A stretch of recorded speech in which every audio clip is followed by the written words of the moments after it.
376조 원의 내년도 예산안이 어제 국무회의를 통과해 다음 주에 국회에 제출됩니다. 내년도 예산안은 침체된 경제에 활력을 불어넣기 위해 최대한 확장적이고 선제적인 재정 운영이라는 점에 방점이 찍혀 있습니다. 정부 지출 확대를 통해 내수 회복과 세수 증대의 선순환 구조를 정착시켜 더 이상 경기 침체를 방치할 수 없다는 정부의 단호한 입장이 되어 있습니다. 하지만 새정치민주연합은 국회로 복귀해 성의 있는 예산안 심사에 나서기는커녕 무책임 예산, 반서민 예산, 무대책 예산이라고 험담만 늘어놓고 있습니다. 국회에 등을 돌리고 서민을 나 몰라라는 새정치민주연합의 무의미한 공세에 귀를 기울일 국민들은 아무도 없습니다. 내년도 예산안은 과감한 정책 대응으로 경제도 살리고 재정 건전성도 회복할 수 있는 무한 책임 예산입니다. 또한 소상공인과 자영업자를 위해 2조 원이라는 사상 최대의 예산을 배정했고 비정규직과 실업자, 저임금 근로자 지원을 위한 예산도 신설하는 등 그야말로 국민 희망 예산입니다. 특히 복지 예산이 115조 5천억 원으로 전체 예산에서 차지하는 비중이 사상 처음으로 30%를 넘어섰습니다. 이는 박근혜 정부가 마치 야당이 자신들의 전유밀인 것처럼 강조하던 복지 분야에 얼마나 많은 공을 들이고 있는지 잘 대변해주고 있습니다. 여기에 지방자치단체의 어려운 재정 여건을 감안한 연평균 3조 2천억 원이 투입되는 지방재정 지원이 반영되었습니다. 따라서 내년도 예산안은 지방 중시 예산이라는 점도 분명하게 밝혀줍니다. 내년은 우리 경제가 오랜 침체의 수렁에서 벗어나 한 단계 도약할 수 있는 골든 타임입니다. 더 이상 실기를 해선 우리 경제가 회복할 수 없는 불능의 상황까지 갈 수 있는 만큼 새정치민주연합은 하루속히 국회를 정상화시켜 성의 있는 예산안 심사에 나서줄 것을 촉구합니다. 아울러 새누리당은 한 푼이라도 국민 혈세를 낭비하지 않기 위해 예산안에 숨겨진 비효율과 낭비 요인을 한치의 허술함도 없이 예산안 심사에 만전을 기할 것을 약속드립니다.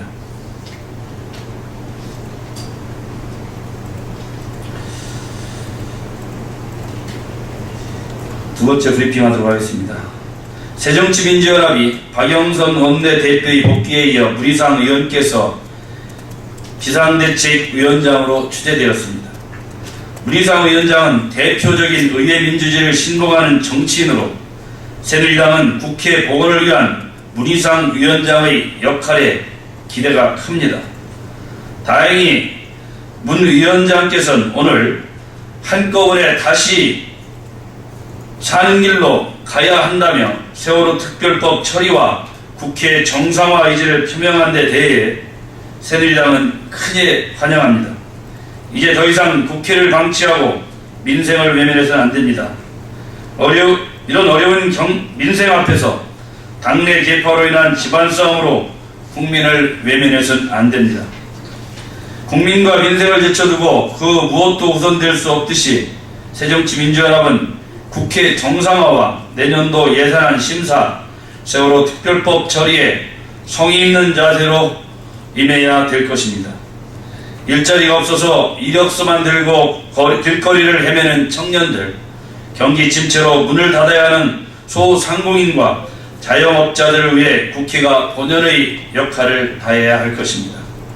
새정치민주연합은 경제, 민생, 규제개혁 법안과 내년도 예산 심의에 적극 나서줄 것을 다시 한번 촉구합니다.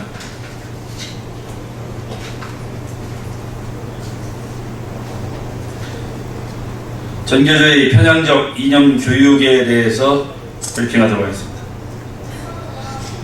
편향된 이념과 사회발등을 조장하는 전국 교직원 노동조합의 공동수업은 교실에서 퇴출되어야 합니다. 전교조가 세월호 사태를 선동하는 공동수업을 강행해 사회적 논란이 커지고 있습니다. 공동수업 내용에는 세월호 특별법을 찬성하는 입장의 사설과 자료를 읽는가 하면 학생들이 직접 특별법 제정을 위한 서명운동 참여를 유도하는 내용이 담겨 있다고 합니다. 또한 세월호 특별법에 대한 야당의 주장을 수업 내용에 그대로 옮겨놓은 부분도 있다고 합니다. 참으로 위험스럽고 걱정스럽지 않을 수 없습니다. 전교조의 공동수업은 헌법에 명시된 교육의 중립을 훼손시키는 것은 물론 정치권의 논란을 교실로 옮겨놓고 이념 갈등을 부추기고 있다는 점에서 우려를 감출 수 없습니다. 더구나 수사권과 기소권을 부여한 세월호 특별법에 찬성하는 입장을 수업의 내용으로 삼는 것은 전교조 교사들의 이념을 일방적으로 강요하는 왜곡된 교육이 아닐 수 없습니다. 전교조는 과거에도 균형교육을 명분으로 내세워 걸핏하면 편향된 불균형 시각의 공동수업을 실시해 사회적 물을 일으켜왔습니다.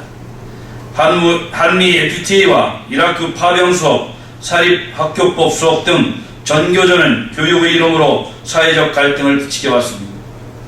공동수업은 무늬만 교육이지 사실상 전교조 교사들의 이념을 학생들에게 강제로 주입하는 하나의 도구에 불과합니다. 사회적 합의를 이끌어내기보다 투쟁과 선동, 갈등의 가치관을 학생들에게 심어주는 전교조의 공동수업은 마땅히 폐지되어야 할 것입니다.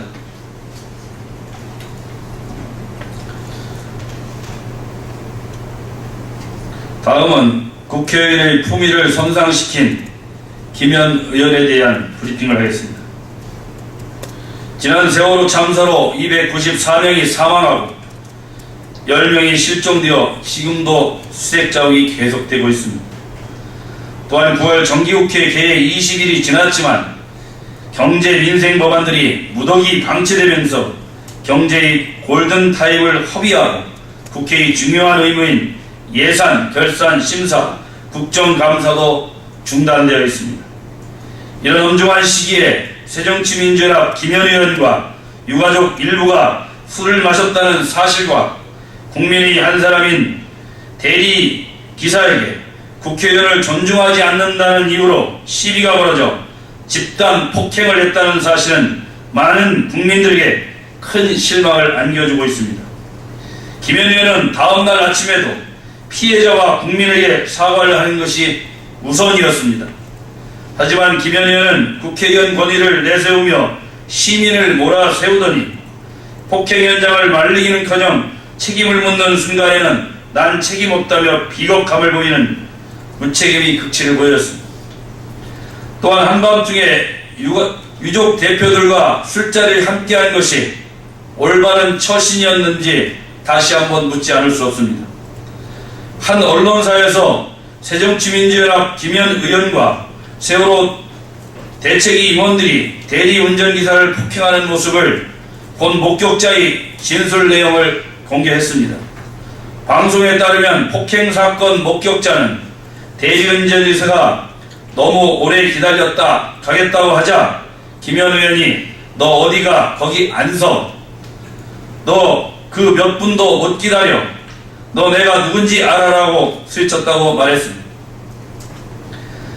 하루 벌어먹고 살기 바쁜 우리 사회의 가장 어려운 처지에 있는 대리운전 기사에게 기다리게 한 것도 모자라 폭행을 했다는 것은 도저히 납득할 수 없는 상황입니다. 김현 의원은 경찰청을 감시해야 할 국회 안전행정위원회 소속입니다. 지금 즉시 이해관계가 있는 안전행정위원회 의원직을 사퇴하고 수사에 적극 협력해야 할 것입니다.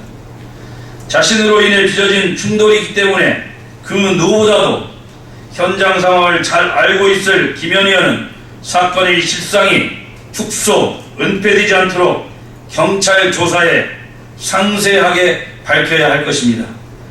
국회의원의 품위를 손상시킨 김현 의원은 물론이고 서민을 위한 정당이라는 새정치민주연합은 당 차원에서도 국민 앞에 머리 숙여 사과해야 될 것입니다. 이상입니다.